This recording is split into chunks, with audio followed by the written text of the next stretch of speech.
Haleluya. Yesu nashimwe cyane bene data, niringiye ko muri amahoro, nanjye ndamahoro ndashima Imana. Munyemerere dusenge hanyuma dutangira kuganira ku ijambo ry'uyu munsi. Uwiteka ndagushimiye kubw'uyu mwanya urakoze, nguhaye icyubahiro cyose, nciye bugufi aka kanya Mwuka Wera ganza tegeka, unyobere muri uyu mwanya. Uyobore imitima yacu n'ubwenge, fasha bene data bankurikira kugira ngo babashe kumva neza ijambo ryawe. Nanjye umfashe kugira ngo mbashe kurivuga nk'uko ushaka. Ndagushimiye rero Kristo ko wumvise gusenga kwacu, bisabye nizeye izina rya Yesu. Amen. Uyu munsi tugiye gusoma muri Yohana ibice bibiri. Turasoma duhereye ku murongo wa mbere tugeze ku murongo wa 11. Ndagira ngo turebe Yesu ahishura icyamuzanye gukora ahangaha mu isi bitewe n'igitangaza cya mbere gusa yakoze. Yesu ahita atumenyesha cyangwa se ahishura, yerekana ikintu cyari cyamuzanye. Ngiye gusoma, haravuze ngo ku munsi wa gatatu hacyujijwe ubukwe i Kana y'i Galilaya, kandi na nyina wa Yesu yari ahari. Yesu bamutorana n'abigishwa be ngo batahe ubwo bukwe. Nuko vino ishize, nyina wa Yesu aramubwira ati nta vino bafite. Yesu aramubwira ati mubyeyi, tubigendanyemo dute? Igihe cyanjye ntikiragera. Nyina abwira abahereza ati icyo ababwira cyose mugikore. Hariho intango 6 zaremwe mu mabuye, zashyiriweho kwiyeza nk'uko umugenzo w'Abayuda wari uri. Intango yose irimo inshuro 2 cyangwa 3 z'amazi. Yesu arababwira ati mwuzuze intango amazi. Barazuzuza bageza ku ngara. Arababwira ati nimudahe noneho mushyire umusangwa mukuru.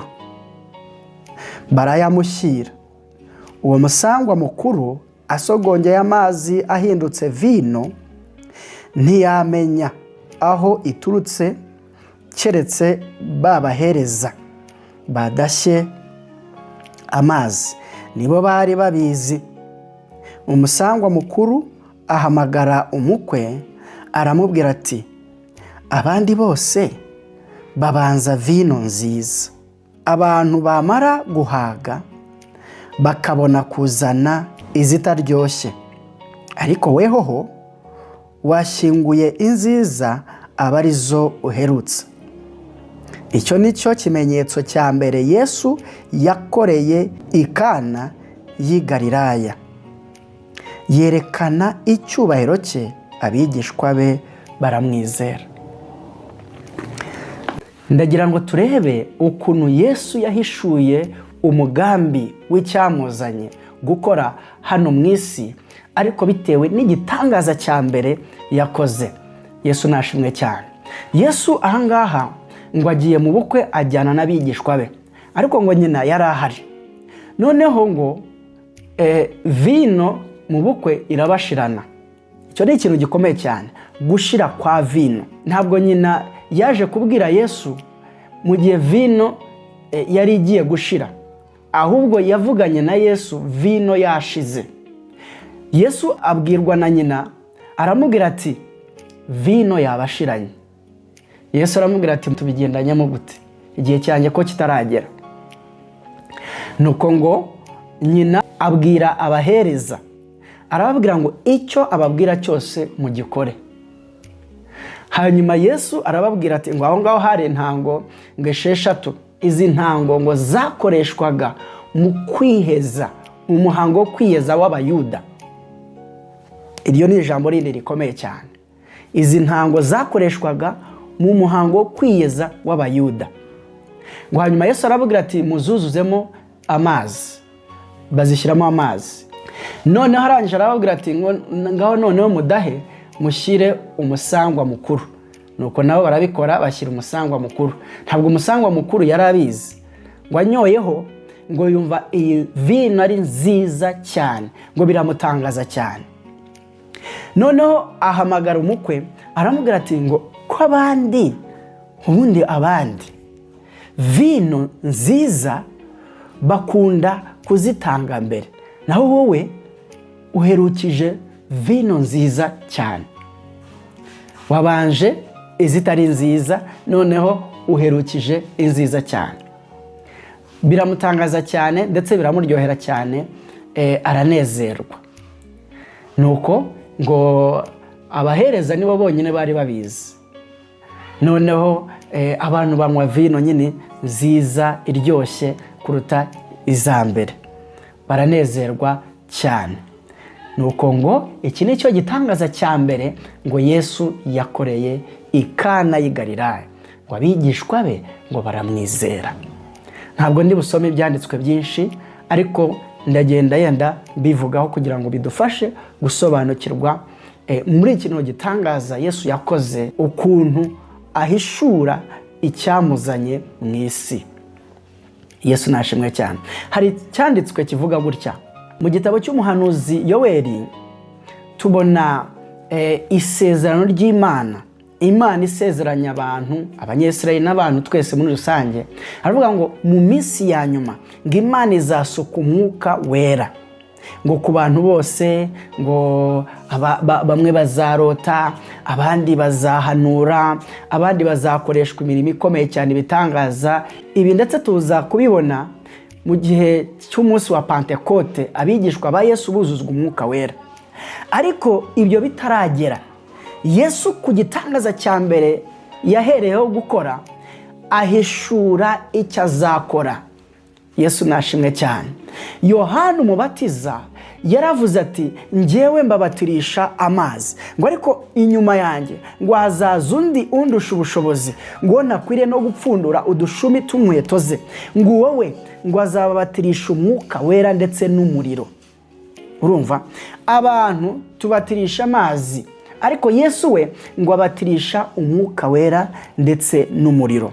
Kubera iki Yesu byabaye ngombwa yuko aza mu isi? Byari ukugira ngo atubatirishe umwuka wera ndetse n'umuriro, kuko byarananiranye yuko abantu duhindurwa gusa n'umubatizo w'amazi. Umubatizo w'amazi ni uwuhe?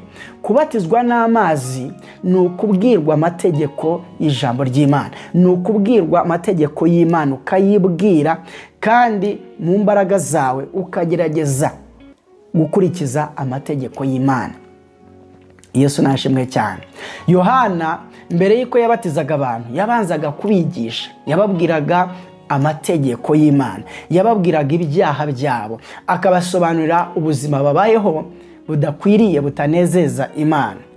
Noneho abantu bakemera, bakwemera bakamusanga akababatiza.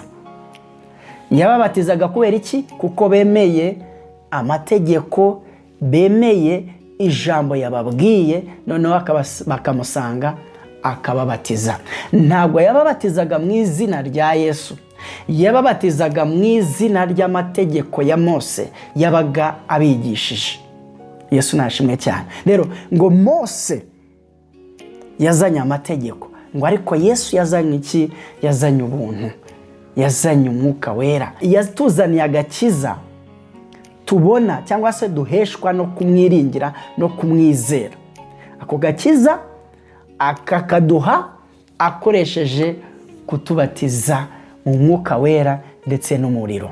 Mu minsi ya nyuma ijambo ry'Imana none twereka yuko ngo Imana izandika amategeko yayo mu mitima yacu ndetse no mu bwenge bwacu.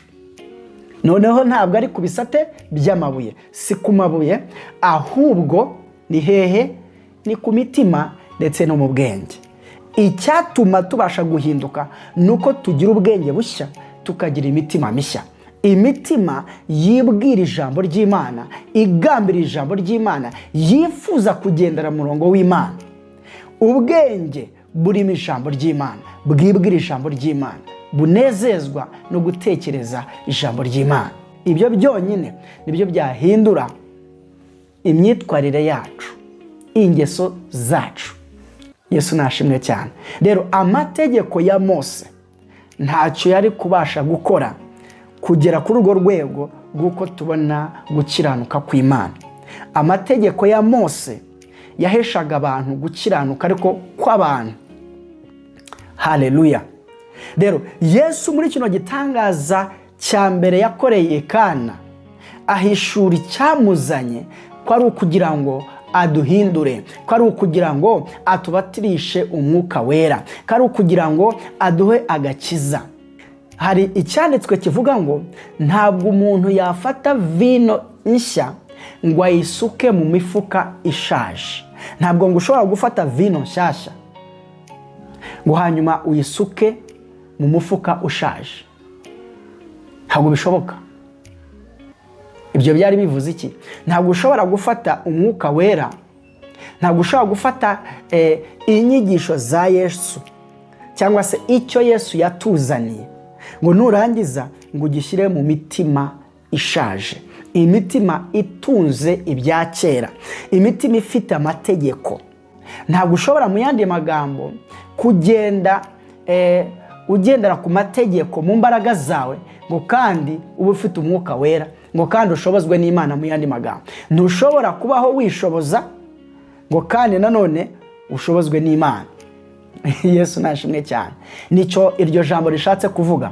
Mu yandi magambo bikeneye imitima mishyashya, bikeneye umufuka mushya kugira ngo ubone gusukwa mu vino nshyashya. Yesu nashimwe cyane. Niyo mpamvu na nyina wa Yesu yagombaga gutegereza yuko vino ishira burundu. Apana kuvuga ngo vino ngiri hafi gushira ngo abone gusanga Yesu ngo amubwire ngo vino ngiri hafi kubashirana, ngo noneho Yesu nawe ngo abone gukora igitangaza afata vino ye nshyashya ngo ayongera kuri vino isa nkaho ikirimo ariko yenda gushira. Yagombaga gutegereza yuko vino ishira kugira ngo abone gukora icyo gitangaza, abahe vino nshyashya. Yesu nashimwe cyane. Vino nshyashya ni iyihe? Vino nshyashya ni umwuka wera. Icyazanye Yesu ni ukugira ngo yandike ijambo ry'Imana mu mitima yacu no mu bwenge bwacu. Ijambo ry'Imana yagombaga kuryandikisha iki? Umwuka wera. Umwuka w'Imana ni uduhindura imitima. Ijambo ry'Imana tubwira ngo umwuka w'Imana ngo niwe wemeza imitima yacu ngo maze tukatura tukabona gukizwa. Umwuka wera ubuzima bwacu tubaho bwa buri munsi. Umwuka w'Imana nimba warizeye Yesu nk'umwami n'umukiza w'ubugingo bwawe, uba ufite urugendo noneho rwo kuzura umwuka wera.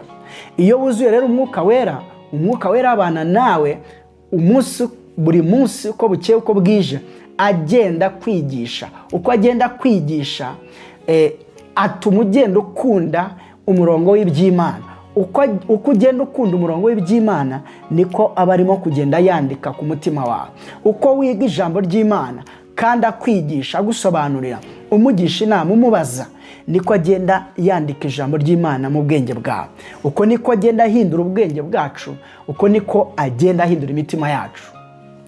Rya sezerano ry'Imana niko rigenda risohora. Mu minsi ya nyuma nzasuka umwuka wanjye ku bantu bose, bazakora ibi n'ibi.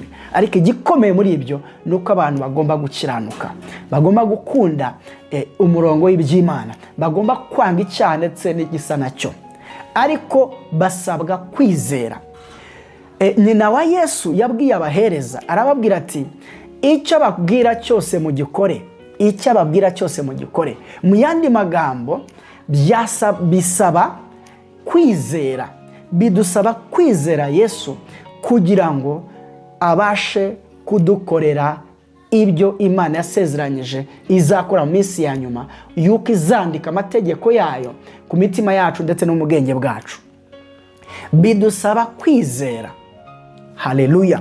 Rero abahereza iyo batemera, iyo batizera ibyo nyina wa Yesu yababwiye, ntacyo Yesu yari gukora. Yarababwiye ngo icyo ababwira cyose mugikore. Nabo koko barumvira. Yesu arababwira ati izo ntango muzuzuzemo amazi, nabo barabikora. Arababwira ati noneho mudahe mushyire umusangwa mukuru, baramushyira. Rero kumvira, ijambo ry'Imana niko rivuga ngo kuruta ibitambo. Kumvira biruta ibitambo. Kwizera Yesu nibyo biduhesha agakiza bene data. Haleluya. Kubera umwanya navuga ibintu byinshi cyane bihishe muri rino jambo, ariko kubera umwanya bene data, Imana namwe ikomeze kubaganiriza, ukomeze kuza usome rino jambo, uritekerezeho cyane. Twemere abahereza, twemere abakozi b'Imana, twemere kunywa vino nshya, twemere twizeye Yesu Kristo, kuko hari abahereza baturimo hagati.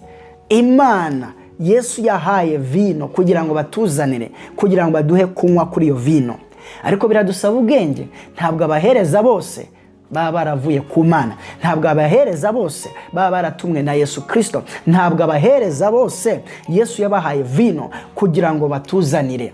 Ariko ubashije kumenya umuhereza wa Yesu, yagufasha kugira ngo wuzure umwuka wera, yagusengera, yaguha vino nshya, kandi nawe ukuzura vino cyangwa se ugahabwa umwuka wera. Uwo mwuka w'Imana akabana nawe, akagenda yandika ijambo ry'Imana ku mutima wawe ndetse no mu bwenge bwawe, bityo bikaguhindura, bikaguhesha umutima mushya ndetse n'ubwenge bushya. Ijambo ry'Imana ratubwira ngo icyo gihe ngo bantu ngo bazaba ubwoko bw'Imana, ngo n'Imana nayo ngibe Imana yabo. Haleluya. Kuba ubwoko bw'Imana, kuba umwana w'Imana, kuba uw'Imana, ni ukuba ufite umutima mushya kandi ufite ubwenge bushya. Haleluya. Gitangaza cya mbere cyonyine, Yesu ahishura umugambi we, ahishura icyamuzanye, akoze igitangaza cya mbere. Kuko bene data, iri jambo ry'Imana ribereyeho kutuzanira agakiza, ribereyeho guhishura Yesu Kristo icyo yatuzaniye, kandi uko tugihishurirwa niko tuba dukwiriye kugenda duhindurwa nacyo, ngo muzamenye ukuri, kandi ukuri ko kuzabatura. Niringiye yuko uko tugenda dusobanukirwa ukuri uhishuriwe mwene data, kandi uzakurushaho kugenda uhishurirwa nukomeza gutekereza kuri ino jambo, ugasobanuza umwuka wera, uko ugenda urihishurirwa niko rigenda ryandikwa muri wowe, kandi niko rigenda rigukiza. Uzamenye ukuri, kandi ukuri niko kuzabatura. Haleluya. Intango kandi zagombaga kuba zikozwe mu mabuye, kuko Yesu niwe buye ryanzwe n'abubatsi, nyamara kandi niwe ukomeza imfuruka. Intango bene data zari zicuzwe cyangwa zikozwe mu mabuye, kandi ngo zari zibereyeho iki? Gushyirwamo amazi yo kwezwa mu gihe cy'umuhango w'Abayuda. Yagombaga rero gukoresha izo ntango zagenewe kweza abantu mu muhango wabo, ariko we azikoresha kugira ngo ashyiremo vino. Kubera iki? Kuko vino nshyashya cyangwa se umwuka wera niwo ugomba kutweza. Uko unywa mwuka wera, uko wuzura umwuka wera, ni kugenda wezwa mu mutima wawe, wezwa mu bwenge bwawe, ni kugenda werezwa kuba umwana w'Imana, kuba ubwoko bw'Imana. Yesu nashimwe cyane. Ntabwo yakoresheje intango zagenewe gushyiramo vino, yakoresheje intango zagenewe gushyiramo amazi yo kwiyeza mu gihe cy'imihango y'Abayuda. Byari ngombwa rero ko akoresha izo ntango, kuko cyamuzanye ni ukutweza, ni ukudukuramo ibyo twibwira byose bitandukanye n'ukuri, ibyo tugambira, ibyo twifuza byose bituma dukora ibyangwa n'Imana. Noneho akaduha intekerezo nshya, akaduha imitima mishya. Niyo mpamvu ijambo ry'Imana rivuga ngo twifuze umutima nk'umwe wari muri Yesu Kristo? Niwifuza umutima nk'umwe wari muri Yesu Kristo mwene data, ukabimusaba Yesu, Yesu azakuzuza umwuka wera. Ashoboye kukuzuza nk'uko yujuje intumwa, cyangwa se akagutumaho umuhereza, cyangwa akagutuma kumuhereza kugira ngo agufashe kuzura umwuka w'Imana. Nk'uko Petero yatumwe mu rugo rwa munyamahanga, agezeyo abaganije ijambo rya Yesu Kristo, ngo bose bahita buzura umwuka wera, ngo maze aranababatiza mu mazi.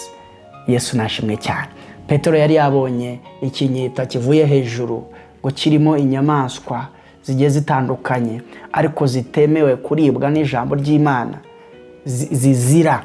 Ngo hanyuma ngo yumva ijwi rimubwira ngo baga urye. Yanga kurya kubera iki? Kuko byari bizira. Hanyuma ijambo ry'Imana riramubwira ngo ngiki Imana yejeje wikita ikizira. Mu yandi magambo, ngutumyeho abantu baje kugufata ngo bagutware mu banyamahanga, kandi agakiza bari basanzwe bazi yuko ubutumwa bahawe cyangwa se ubutumwa bwiza bwagombaga kuba ubw'Abayuda gusa. Noneho kumubwira ngo atumijwe n'umunyamahanga, cyumvaga atagomba kujya kuvuga ubutumwa mu banyamahanga.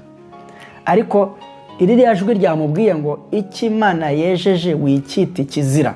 Amenya yuko Imana imwemereye kujya mu banyamahanga, kujya kubabwira ubutumwa bwiza. Agezeyo